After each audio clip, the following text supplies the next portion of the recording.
All right, I have 4 new poems and then a finale. Okay. Thanks for sticking it out. Ambivalent. First it seemed my lips were saying no, but my eyes were saying yes. Then my pelvis took over saying yes, while my eyes flicked to no. Then my knees, ankles, hips chimed in, saying, we're too old for this. But my breasts and shoulders piped up, well, we're still pipsqueaks up for all sorts of fun.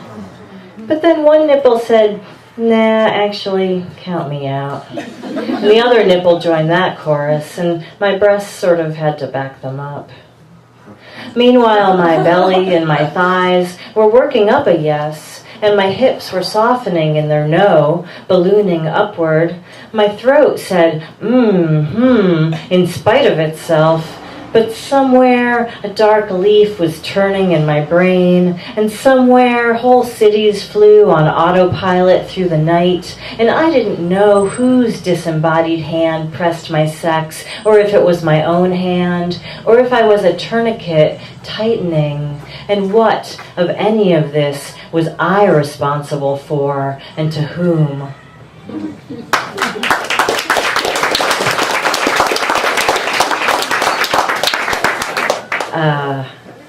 The very thing after Descartes.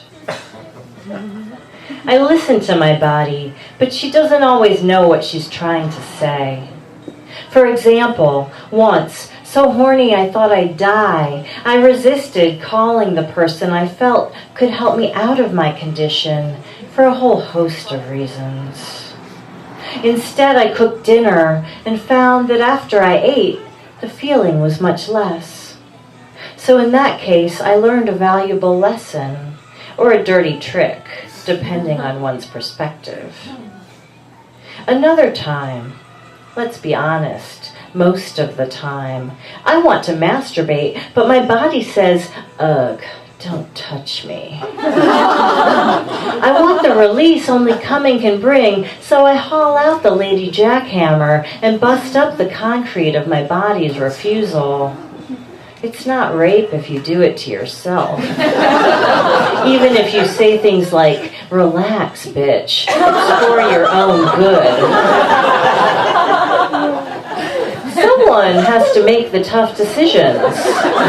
Like everyone, I put myself to bed and rise, at times not always to my liking.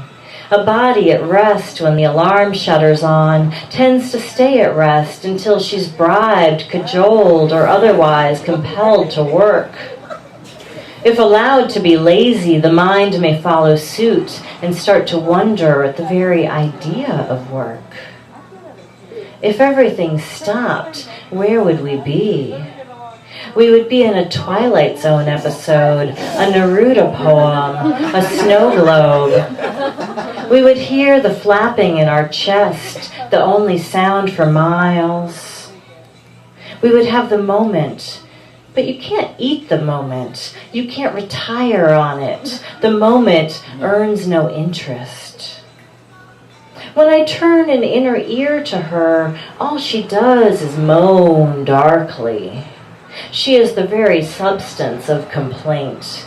Bad blood fills her like a sack.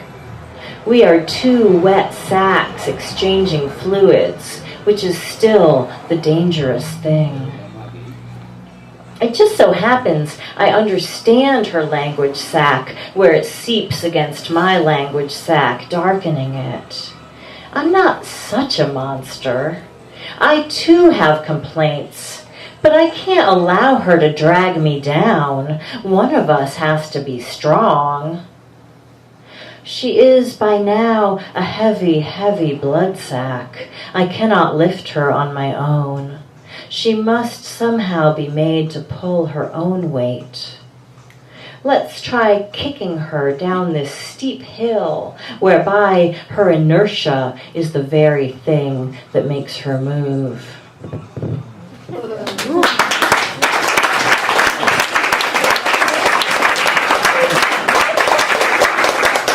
That beer's empty. Oh, you think you're beer. I'll just have water. What?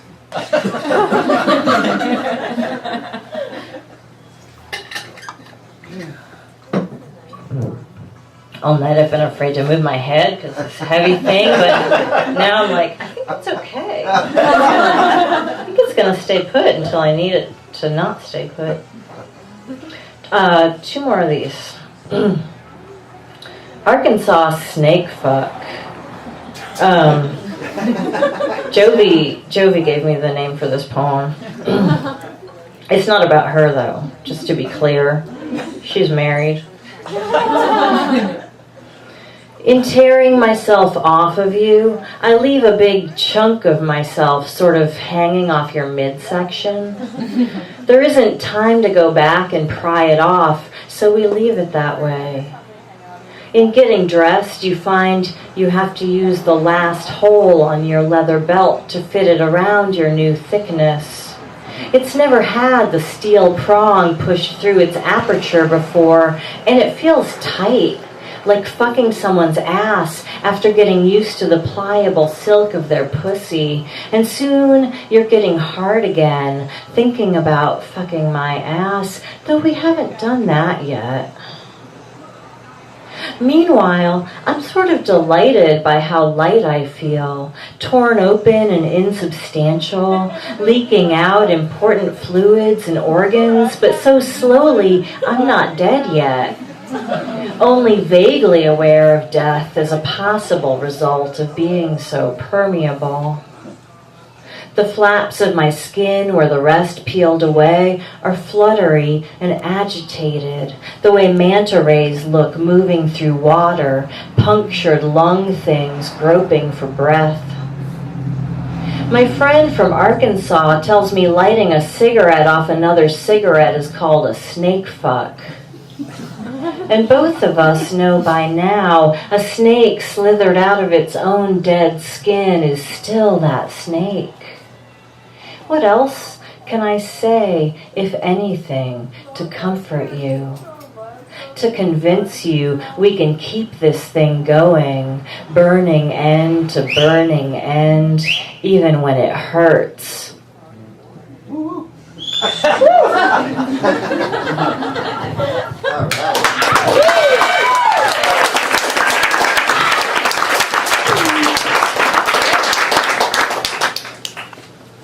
This is the newest thing I'm reading tonight. I wrote it at Headlands. I just did a residency at the Headlands Center for the Arts.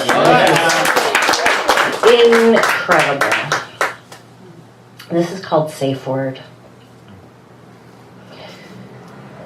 We're going to need a safe word. Because remember when you were fucking my ass for the first time, and I hadn't told you the extent of my virginity in that arena, and it hurt, and I said so, and you said, you can take it. And I said, no, I can't. And you said, fucking relax, it's what you want. And I said, it is, but I need you to go slower. And you drove in deep just one more time, and I screamed at you to stop, and then finally you did. That's why we need a safe word. Because I want you to push my boundaries and override my concerns. I want to be able to say no and have it mean yes, but that's dangerous without a real way to stop the action.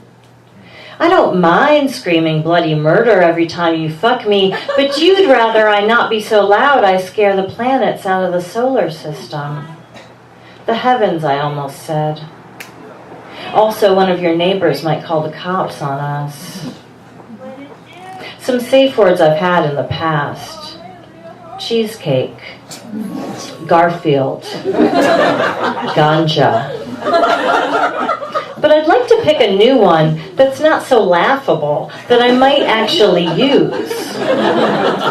I've never had to safe word out of anything, but I have a feeling you'll drive me to it repeatedly. I don't want to have to say anything too goofy that kills the mood entirely. I want a safe word that's still a little bit sexy, but that reminds you I'm just a girl, a vulnerable human woman girl who bleeds when torn open. Because I know you want to tear me open, and I want to be torn open, but let's be realistic.